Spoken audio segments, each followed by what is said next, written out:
بسم اللہ الرحمن الرحیم۔ آج کل شیطان کا زور انسان کے اوپر چلنے کے مواقع بہت زیادہ پیش آتے ہیں،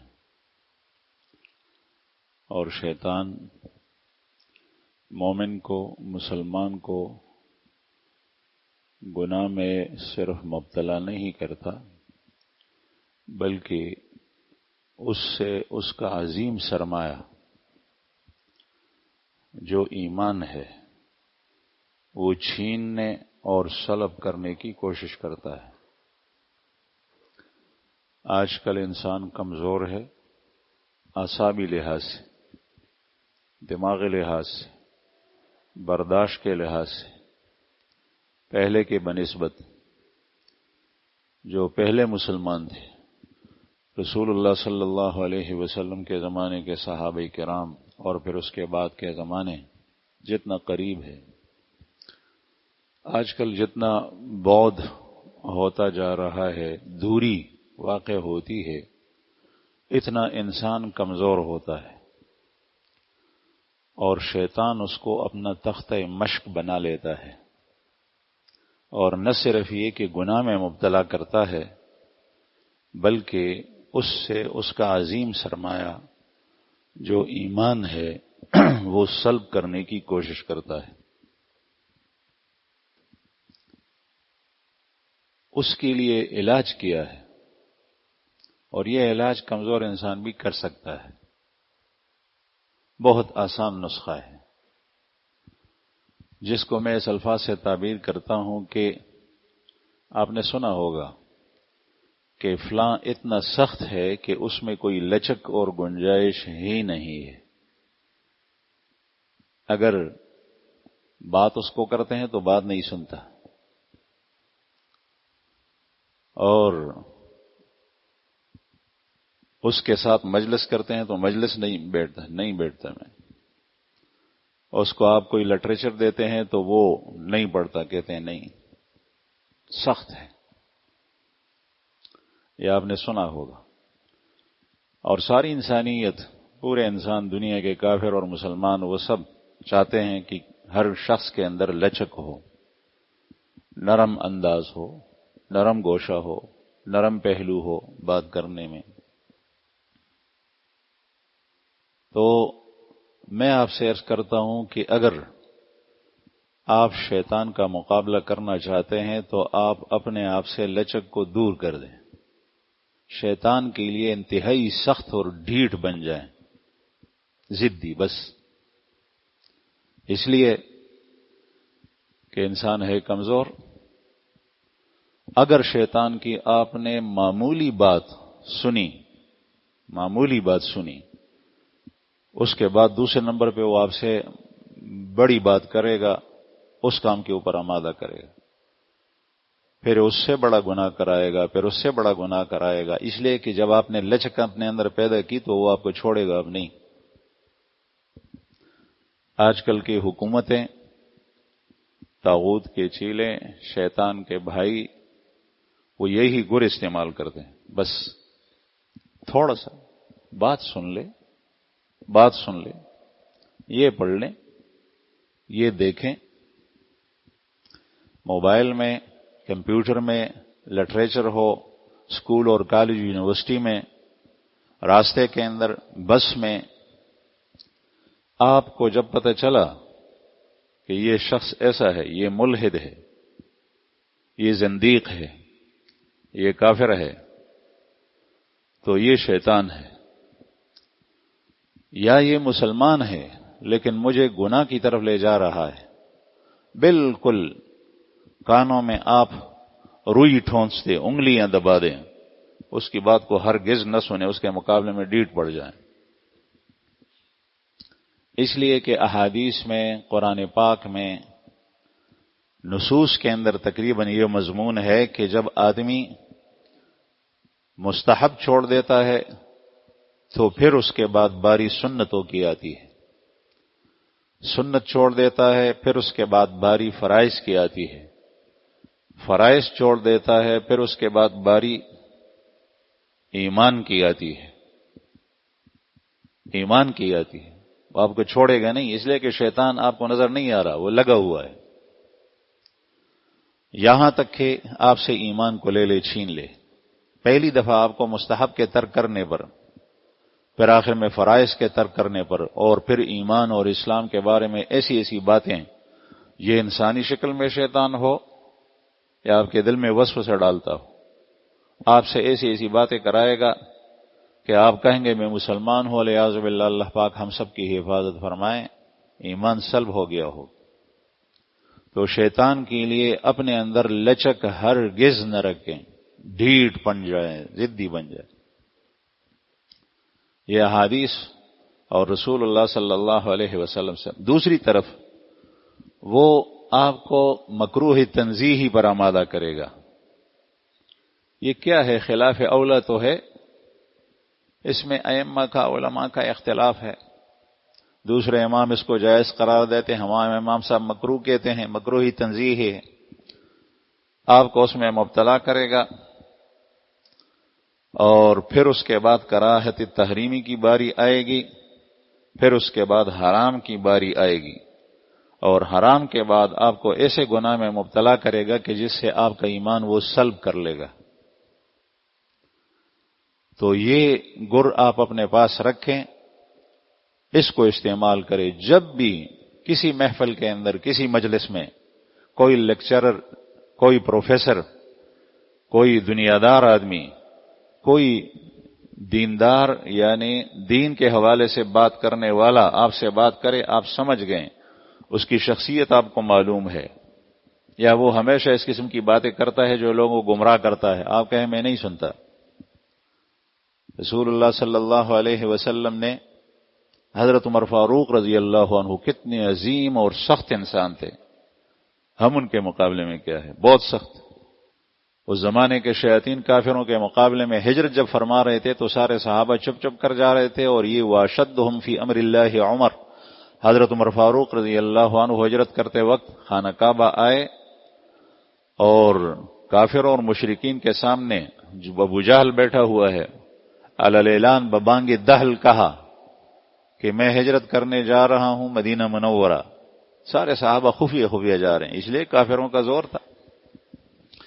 میں ہجرت کرنے جا رہا ہوں، اگر کسی نے اپنی بیوی کو بیوہ کرنا ہے اور اس کی ماں، اس کا بیٹا مر جائے تو وہ میرے سامنے آئے، میرا راستہ روک لے، میں جا رہا ہوں۔ تلوار یوں نکال کے کہا۔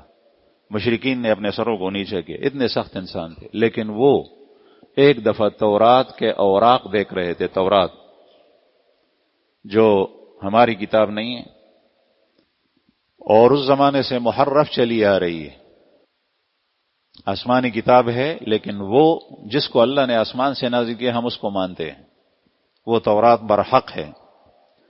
البتہ عمل کرنا قرآن کریم پر ہے۔ اس کے اوراق ان کے ہاتھ میں تھے، رسول اللہ صلی اللہ علیہ وسلم پیچھے سے آئے کہ عمر کیا دیکھ رہا ہے؟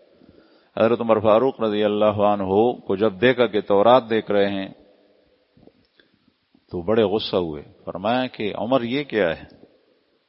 آپ صلی اللہ علیہ وسلم، حضرت شیخ الحدیث مولانا محمد زکریا نور اللہ مرقدہ ارشاد فرماتے ہیں کہ جو جتنا حسین ہوتا ہے اس کے اوپر، اس کے چہرے کے اوپر آثار خوشی کے اور غمی کے وہ چہرے کے اوپر آ جاتے ہیں، پتہ چلتا ہے کہ یہ غصہ ہے، یہ ناراض ہے، یہ خوش ہے۔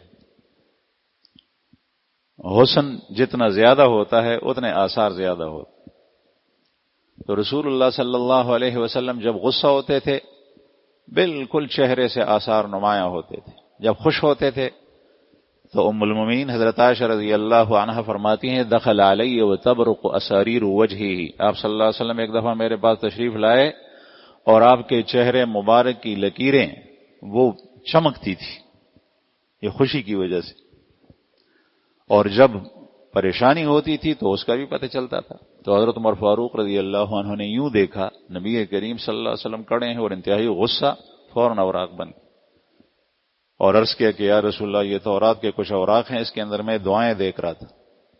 آپ صلی اللہ علیہ وسلم نے ارشاد فرمایا قرآن کریم کے نازل ہونے کے بعد اور میری شریعت کے بعد تورات دیکھنے کی کیا ضرورت ہے؟ حضرت عمر فاروق جیسے سخت ترین انسان کو کہ ان کے اعصاب بھی انتہائی مضبوط، آپ نے اتنی گنجائش نہیں دی کہ تورات کے اوراق دیکھیں۔ ہم آج کل سب کچھ دیکھتے ہیں اور ہم بڑے مضبوط ہیں کہ کسی دہریہ کی کتاب، کسی ملحد کی کتاب، کسی بے دین کی کتاب، کسی کا لٹریچر وہ ہم پڑھتے ہیں، ہمارے اوپر کوئی اثر نہیں ہوتا۔ یہ غلط بات ہے، اور یہ شیطان آپ کو دیکھ تو لے، اس میں کوئی حق بات ہو تو آپ کی معلومات میں اضافہ ہو جائے گا، یہ غلط ہے۔ آپ صلی اللہ علیہ وسلم نے سختی سے ان چیزوں سے منع فرمایا۔ اس کی وجہ یہ ہے کہ شدہ ہوتے ہوتے پھر یہ شیطان آپ کو اس میں مبتلا، آپ کا ایمان سلب کر لے گا۔ مجھے ایک واقعہ یاد آیا، ایک علاقے کے اندر سنار تھے، زرگر، تو وہ اس زمانے کی بات ہے، کسی بادشاہ کی حکومت تھی، وہ چوری کرتے تھے، لوگوں نے شکایت کی کہ یہ سنار چوری کرتے ہیں، ہم وہ سونا دیتے ہیں زیور بنوانے کے لیے اور اس میں سونا کم ہوتا ہے کبھی۔ تو بادشاہ سے فریاد کی، لوگ آتے رہے، انہوں نے کہا کہ اس کا کچھ کیا جائے۔ بادشاہ نے سناروں کو بلایا، ایک سے پوچھا چوری کرتے ہو؟ سچ بول۔ اس نے کہا کہ ہاں۔ کتنا کرتے ہو؟ تھوڑا سا میں کرتا ہوں، باقی مالک کو دیتا ہوں۔ مزدوری بھی لیتے تھے۔ دوسرے سے کہا، اس نے کہا 1/3 چوری کرتا ہوں۔ تیسرا بلایا، اس سے کہا، اس نے کہا آدھا میں چوری کر لیتا ہوں، آدھا سونا 10 تولے سونا کسی نے دیا ہے تو 5 اپنے پاس رکھ لیتا ہوں اور 10 تولے کا وزن وہ زیور کا دے دیتا۔ ایک اور سے پوچھا، اس نے کہا 2/3 میں لیتا ہوں، 1/3 مالک کو دیتا ہوں، وزن برابر ہوتا ہے۔ ایک سے پوچھا تو اس نے کہا میں سارا کا سارا لے لیتا ہوں سارا کا سارا لے لیتا ہوں۔ تو بادشاہ کے سپاہی بادشاہ کے پاس گئے، انہوں نے کہا کہ ایک تو ایسا نکلا جو کہتا ہے کہ میں سارا کا سارا لے لیتا ہوں۔ بادشاہ حیران ہو گیا، یہ کیا بات ہوئی؟ اس نے کہا اگر پہلے اس نے امن مانگی تھی کہ امن ہے، کہتے ہیں آپ کچھ نہیں کہا جائے گا۔ پھر بادشاہ نے اس سے کہا، بلایا اس کو کہ مجھے آپ دکھائیں کس طرح چوری کرتے ہیں، آپ مجھے دکھائیں۔ تو بادشاہ نے کچھ مخصوص وزن کا سونا اس کو دیا، میرے لیے ایک ہار بناؤ اس سے۔ پھر بادشاہ نے الگ اس کو کمرہ دیا، اس کمرے کے اندر کوئی چیز نہیں تھی، خالی تھا۔ اس کے اندر اس کے لیے اوزار رکھے، زیور بنانے کے جو کام آتے تھے، ساری چیزیں رکھی، اور اس سونار سے کہا کہ سونا یہیں آپ بیٹھ جائیں، یہیں پڑا رہے گا، باہر پولیس کھڑی کر دی کہ جب یہ آئے تو تب بھی تلاشی، جب جائے تو تب بھی تلاشی۔ اب کہیں مجھ سے چوری کرو، کیسے چوری کرتے ہو؟ تو سونار نے زیور بنانا شروع کیا، وہ بناتا تھا، بادشاہ سامنے بیٹھا تھا، تو جب کا کام ختم ہوتا تھا تو وہ سارا کا سارا یہیں چھوڑتا تھا، اس کی تلاشی لی جاتی تھی، وہ گھر جاتا تھا۔ دن گزرتے گئے، چند دن کے اندر جو ہے وہ بن گیا۔ اس زمانے کی بات تھی، پتہ نہیں آج کل کیا ہوتا ہے، مجھے تو معلوم نہیں ہے۔ کتابوں میں لکھا ہے یہ واقعہ کہ اگر کسی زیور بناتا تھا سونار تو اس پہ ہاتھوں کی وجہ سے جو میل وغیرہ آتا تھا، اس کی چمک میں کمی آتی تھی، تو اس زمانے میں دہی کے اندر، دہی کے برتن میں اس کو ڈبو دیتا تھا، چند سیکنڈ رکھنے کے بعد پھر اس کو نکال لیتے تھے، وہ چمکتا تھا۔ وہ دہی کسی کے کام نہیں آتا تھا۔ پھر تو اس نے بنایا، جب بنایا تو بادشاہ کو یوں ہار پکڑوا دیا۔ بادشاہ نے کہا کہ فلاں سنگ چل لے غلا دیو کا گنا، اس غلاؤ کا کنا۔ سونار نے کہا کہ سارا کا سارا میں نے لیا ہے۔ بادشاہ نے کہا پھر یہ کیا ہے؟ اس نے کہا یہ تانبا ہے۔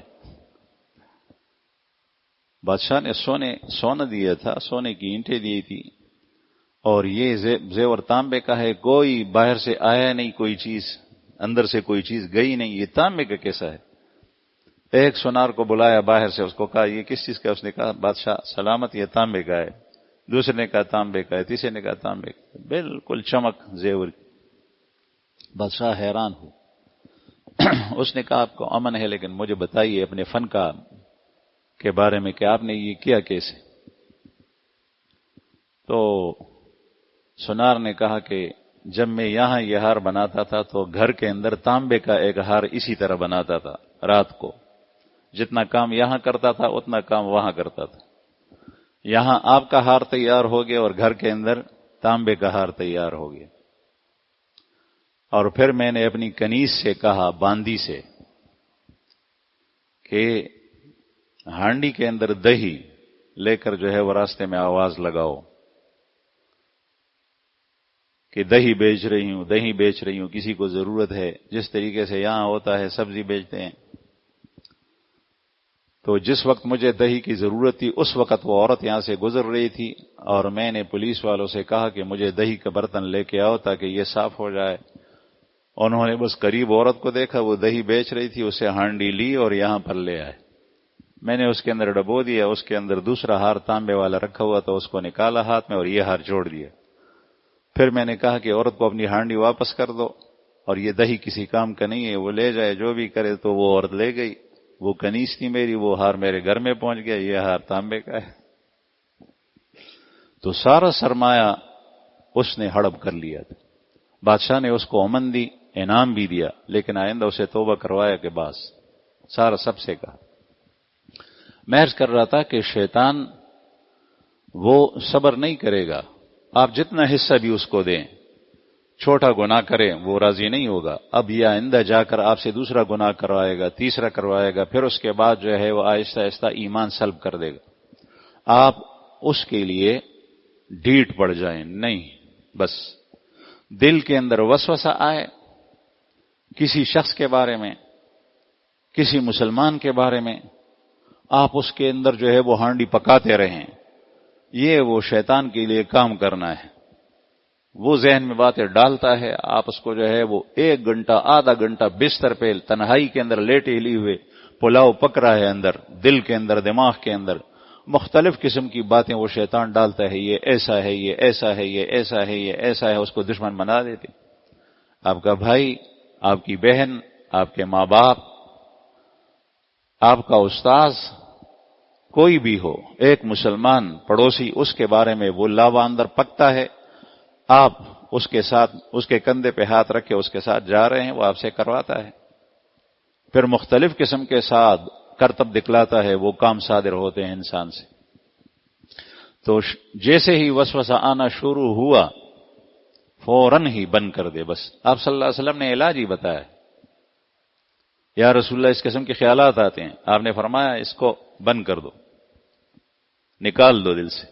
دوسرا علاج نہیں بتایا کہ یوں کرو پھر ایسا کرو، پھر یہ کچا سوال آتا ہے، پھر پکا سوال آتا ہے، کس قسم کا آتا ہے. نہیں، یہی ارشاد فرمایا کہ بس اس کو ادھر ادھر کر دو، نکال دو دل سے، یعنی اس پر مزید بند کر دو. بہت سارے حضرات ایسے ہوتے ہیں جو کسی سے بیعت ہوتے ہیں، وہ کسی وسوسے کی بیماری میں مبتلا ہیں، وہ شیخ یہی گر سکھاتا ہے، یہی علاج بتاتا ہے، وہ عمل نہیں کرتے. میں نے سنا ہے نوشہرہ کے پاس مانکی شریف کے اندر ایسے لوگ بھی گزرے ہیں کہ وہ نیک لوگ تھے، استنجا کرتے تھے تو اپنے پاس یہ چھیتڑے رکھتے تھے، کپڑے کے چھوٹے چھوٹے ٹکڑے، اور استنجا کرنے کے بعد اپنے پیشاب کی سوراخ میں اس سے بتی بنا کر اس کے اندر ڈالتے تھے کہ اندر پیشاب خشک ہو جائے، اور اپنے آپ کو زخمی کرتے تھے. پھر شیطان یہی وسوسے ڈالتا ہے، نماز تیری نہیں ہوئی، تیری نماز نہیں ہوئی، تیری مسلمانی کا کیا فائدہ، تب تم میں مسلمان نہیں ہے تو تم یہ کام بھی کرو، یہ بھی کرو، یہ بھی کرو. تو اس کو وہ کر دیتے. اس کے ساتھ جانا ہی نہیں چاہیے. مولانا رشید احمد گنگوہی رحمہ اللہ فقیہ الہند، شیطان نے ایک دن وسوسہ ڈالا، وضو کرنے کے آ رہے تھے کہ یہ کہونی خشک رہ گئی، تو جا کر کوہنی کو دھو دیا. پھر دوسری کوہنی کے بارے میں خیال آیا کہ یہ بھی خشک رہ گئی ہو، تو وہ رک گئے اور کہا کہ تو شیطان ہے، میرا وضو خراب کر رہا ہے، میری عبادت خراب کر رہا ہے، میں نہیں جاتا. ڈھیٹ بن گئے. اس کو میں کہتا ہوں لچک اپنے اندر سے نکال لیں. کسی کافر کی بات جو آپ کو ملحد بنا دے، زندیق بنا دے، آپ کے دل میں کم از کم وسوسے ڈال دے، اس کی باتوں کو دیکھے نہیں، وہ لٹریچر پڑھے نہیں، وہ کوئی بھی ہو، اس کے ساتھ آگے جائے ہی نہیں. یہ نہیں ہے کہ میں سوچوں گا پھر اس کے بعد دیکھوں گا. آپ کی سوچ اتنی مضبوط نہیں ہے. آپ کے پاس قرآن کریم کا وہ علم نہیں ہے جو حضرت عمر فاروق رضی اللہ عنہ کے پاس تھا، اس کو بھی منع کیا گیا۔ آپ کے پاس احادیث اور فقہ کا اور شریعت کا وہ علم نہیں ہے، آپ کو واقفیت ہی نہیں ہے احکام سے، پھر اس کے بعد آپ دیکھتے ہیں، سنتے ہیں، پھر اس کے ساتھ جاتے ہیں، پھر مجالس میں بھی جانا شروع ہوتا ہے۔ بہت سارے لوگ ایسے بے دین ہو گئے، الحاد کے اندر، زندقے کے اندر چلے گئے مسلمان، ان کو پتہ بھی نہیں چلتا۔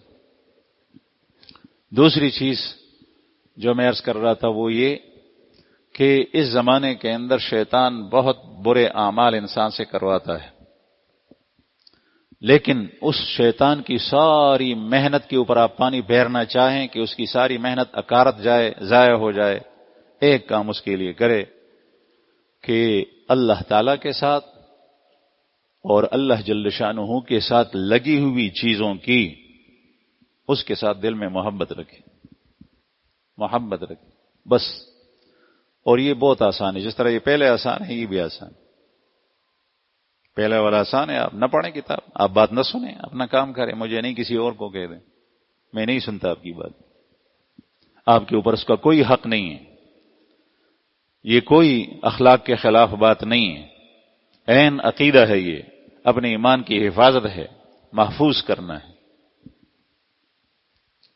جس نے لچک پیدا کی، مشرکین مکہ نے اپنے اندر لچک پیدا کی اور شیطان نے ان کو کہا کہ میں تمہارے ساتھ ہوں، لشکر میں لے جا رہا ہوں، اور جب گیا تو عین بدر کے میدان کے اندر شیطان بھاگ گیا، اپنا سارا لشکر ختم، نظر ہی نہیں ہے، اس لیے کہ وہ شیطان تھا، اپنے آپ کو اس نے آدمی بنایا ہوا تھا، وہ بہت سارا لشکر ختم ہو گیا۔ مشرکین حیران تھے، بھئی کہاں جا رہے ہو؟ کہتے انی ارا ما لا ترون، میں جو لشکر فرشتوں کی دیکھ رہا ہوں وہ تم نہیں دیکھ رہے، انی اخاف اللہ، مجھے ڈر ہے مجھے ہلاک نہ کر دے اللہ۔ وہ آپ کو چھوڑے گا ایسی جگہ میں کہ اللہ کی پناہ، اس سے واپس آنا انسان کے لیے مشکل ہوگا، وہ جہنم کے بغیر وہ اس پر کفایت نہیں کرے گا۔ قرآن کریم میں ہے، یہ چاہتا ہے لیکونوا من اصحاب السعیر، کہ اس کے ماننے والے، اس کے دوست و احباب وہ جہنم والے بن جائیں، لیکونوا من اصحاب السعیر، وہ تو خود جائے گا، اپنے ساتھ ایک پورا جتھا بھی لے کر جائے۔ دوسری چیز، وہ اللہ سے اور اللہ کے نام کے ساتھ لگی ہوئی چیزوں کی عظمت، احترام اور محبت، یہ بہت ضروری چیز۔ ہندوستان کے اندر ایک شاعر گزرا ہے، کسی ملحد اور زندیق نے، وہ شاعر ہر قسم کے گناہ میں مبتلا تھا لیکن تھا مسلمان، ہر قسم گناہ میں مبتلا تھا لیکن تھا مسلمان۔ تو وہ بڑا غرور میں بھی تھا، اس لیے کہ شعر کے اندر، شعر و شاعری میں وہ بہت ماہر تھا۔ تو ایک ملحد نے وہ شراب بھی پیتا تھا، ایک دفعہ شراب پی مجلس کے اندر، ایک ملحد اس کے قریب بیٹھ گیا، اس نے کہا فلاں شاعر کیسا ہے؟ تو اس نے کہا میں تو اس کو جوتے کی نوک سمجھتا ہوں، یہ اور وہ کسی کام کا نہیں، میرے مقابلے میں کیا ہے، فلاں کیسا ہے؟ وہ ایسا ہے، فلاں کیسا ہے؟ وہ ایسا ہے۔ آخر میں علماء کے بارے میں شروع کیا تو وہ بھی کہنے لگا، پھر اخیر میں اس ملحد نے نبی کریم صلی اللہ علیہ وسلم کا نام لیا، اس کا مقصد یہ تھا کہ یہ ایمان کو چھوڑ بیٹھے۔ تو اس نے کہا، آپ صلی اللہ علیہ وسلم کے بارے میں پوچھا، اس کی آنکھیں لال تھی، نشے میں تھا، بس اللہ پاک اس کو بچانا چاہتا تھا۔ اس نے کہا، اچھا تو مجھ سے میرا آخری آسرا بھی چھین لینا چاہتے ہو؟ اور وہ شراب کا کاسا اور پیالہ لیا اور اس کو چہرے پہ مارا، تیری ایسی کی ایسی، وہ اللہ کے رسول ہے، وہ تو میرا آخری آسرا ہے، میرے پاس اور ہے کیا؟ میں عرض کر رہا تھا کہ اللہ کے ساتھ اور اللہ تعالی کے نام کے ساتھ لگی ہوئی چیزیں، ان کی محبت، ان کی عظمت، ان کا احترام دل میں ہو، انشاءاللہ شیطان کے آخری وار سے، ایمان سلب کرنے سے بچو۔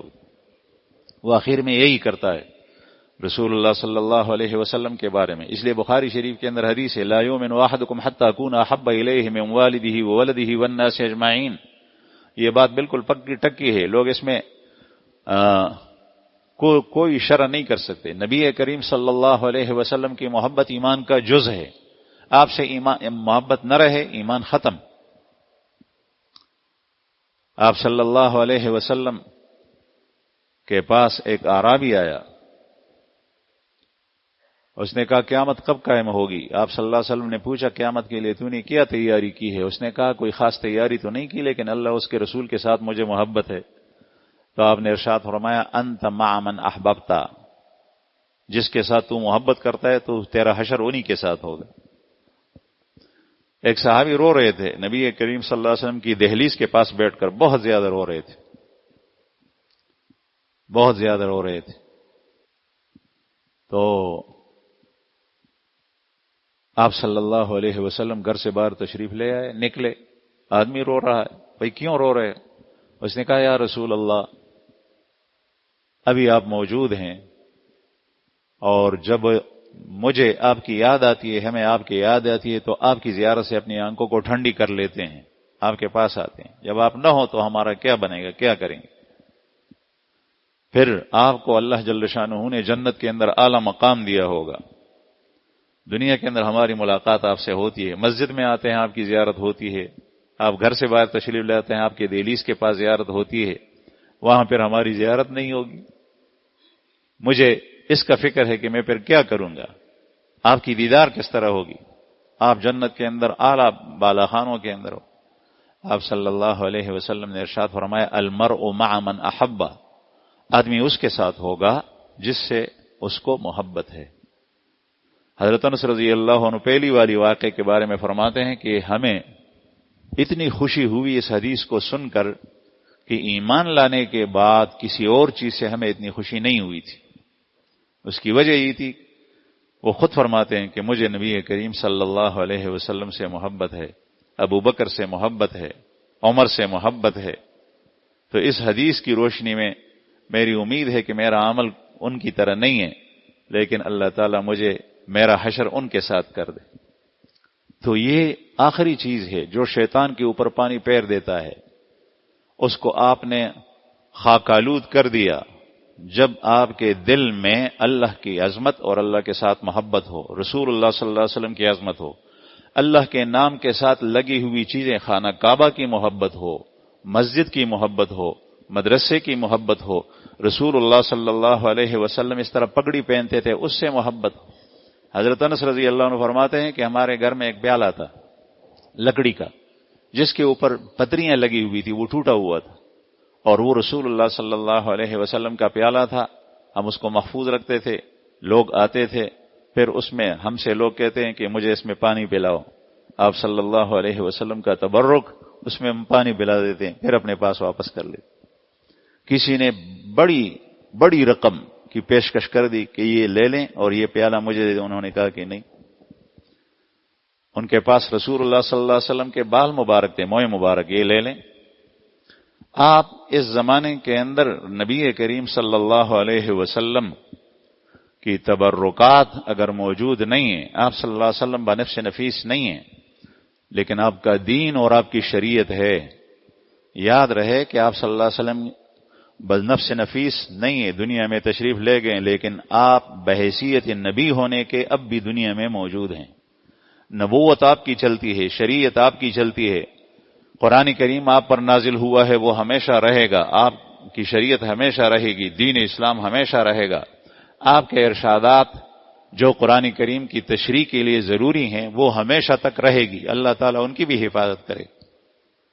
جس طرح قرآن پاک میں اللہ پاک نے ارشاد فرمایا ثم ان علینا بیانا، قرآن پاک کا پڑھوانا آپ کی زبان سے یہ بھی ہمارا کام، اور اس کا بیان، اس کی شرح، اس کی معنی یہ بھی ہمارا کام۔ علماء کرام مفسرین کہتے ہیں کہ ثم ان علینا بیانا سے معلوم ہوتا ہے کہ جس طرح قرآن کی حفاظت ہوگی، اسی طریقے سے رسول اللہ صلی اللہ علیہ وسلم کے احادیث کے اتنے ذخیرے کی کہ جس کی ضرورت قرآن پاک کی شرح میں ہے وہ ضرور آخر تک رہے گی۔ علماء کرام اس کی روشنی میں مسائل مستنبط کریں گے۔ آپ کی محبت آپ اس شخص سے ہو جو آپ کو اچھی بات کرے، ایک بیان نہیں، ایک اچھی بات کرے، اس سے آپ کو محبت ہو، دین اسلام کی بات کرے، آپ کو کسی اچھی بات کا حکم دے، شیطان آپ کو کہتا ہے کہ بس اس کے پیچھے، یہ میرے پیچھے لگا ہوا۔ بہت سارے لوگ ایسے ہیں، بیان کرنے والا کرتا ہے، وہ غیب کو نہیں جانتا، اس کو کچھ پتہ بھی نہیں ہے، اس کی زبان سے ایسی باتیں نکلتی ہے جو اس کے دل کے اندر ہوتی ہے، کینے کی بات، بغض کی بات، حسد کی بات، اور شیطان اس کو کہتا ہے کہ یہ بس میرے خلاف بولتا ہے، جب بھی میں آتا ہوں تو میری خامیاں ہی نکالتا ہے، پتہ نہیں کیا وجہ یہ میرے پیچھے پڑا ہوا۔ آپ تو اللہ تعالیٰ کا شکر ادا کریں کہ اللہ جل شانہ نے میرے اوپر تو اس وقت وحی نازل نہیں کرنی، نہ پیغمبر موجود ہے، بلکہ کسی اچھے آدمی کے ذریعے سے وہ آدمی آپ کے لیے اچھا ہے جو آپ کی خامیاں آپ مجلس کے اندر بیٹھے ہیں وہ اگلوا دے، پھر آپ اس کو سنیں، اس پر سوچیں، غور کریں، وہ خامیاں نکال لیں۔ آپ ڈاکٹر کے پاس گئے، 5 لاکھ روپے اس نے فیس جمع کی آپریشن کا، آپ اس کو کہتے کہ نہیں آپریشن نہ کرے ڈاکٹر صاحب، بس یہ پیسے لے لیں، میں جا رہا ہوں اس لیے کہ مجھے تکلیف ہوتی ہے، تو سارے ڈاکٹر کہیں گے کہ یہ کیسا بیوقوف مریض ہے، پیسے چھوڑ کر علاج کیے بغیر جا رہا ہے اس لیے کہ تکلیف مجھے ہوتی۔ وہ فاسد مادہ نکالے نہیں، وہ چیز نکالے نہیں۔ تو بہرحال میں عرض کر رہا تھا کہ اللہ کے نام کے ساتھ لگی ہوئی چیزیں اس وقت اہل علم ان کا احسان مانیے۔ ایک زمانہ ایسا آئے گا کہ علماء بتانے والے نہیں ہوں گے، لوگ اندھیروں کے اندر ہوں گے، ضلالت اور گمراہی میں ہوں گے۔ اس دنیا کے اندر ایسے بھی انسان آپ کی طرح 2 ہاتھ اور 2 ٹانگوں والے جیتے ہیں اور بستے ہیں کہ جن کے ہاں ماں اور بہن میں کوئی تمیز نہیں ہے،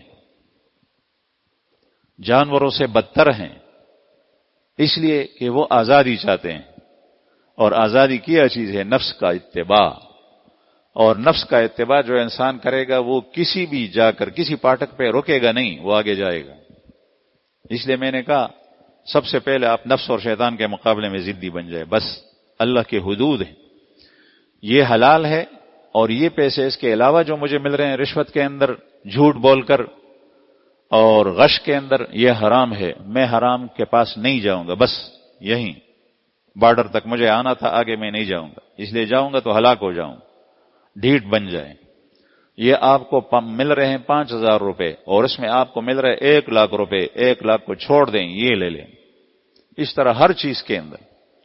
تو میں عرض کر رہا تھا کہ 2 چیزیں ہیں اس وقت، ہم کمزور ہیں، اللہ جل شانہ سے دعا بھی مانگتے رہیے، کسی بھی مستحب امر کو نہ چھوڑیں جو آپ کر سکتے ہیں، یہ نہ کہیں کہ یہ مستحب ہے، یہ نہ کہیں کہ یہ تو سنت ہے، ہمیں فرائض کا خیال رکھنا چاہیے۔ اگر قصدن آپ نے مستحب و سنت کو ترک کر دیا تو کل آپ سے یہ شیطان فرائض بھی چھوڑوا دے گا، واجبات بھی چھوڑوا دے گا، پھر ایمان کو لے سلب کرے گا۔ کسی بھی گناہ کو معمولی نہ سمجھیں، یہ مکروہ تو ہے، حرام تو نہیں ہے، نہیں بالکل ہی نہ کرے اس کو۔ آج اس سے مکروہ کروایا، کل مکروہ تحریمی کروائے گا، پھر حرام کے اندر مبتلا کرے گا۔ اللہ تعالی ہمارے ایمانوں کی حفاظت فرمائیں۔ وآخر دعوانا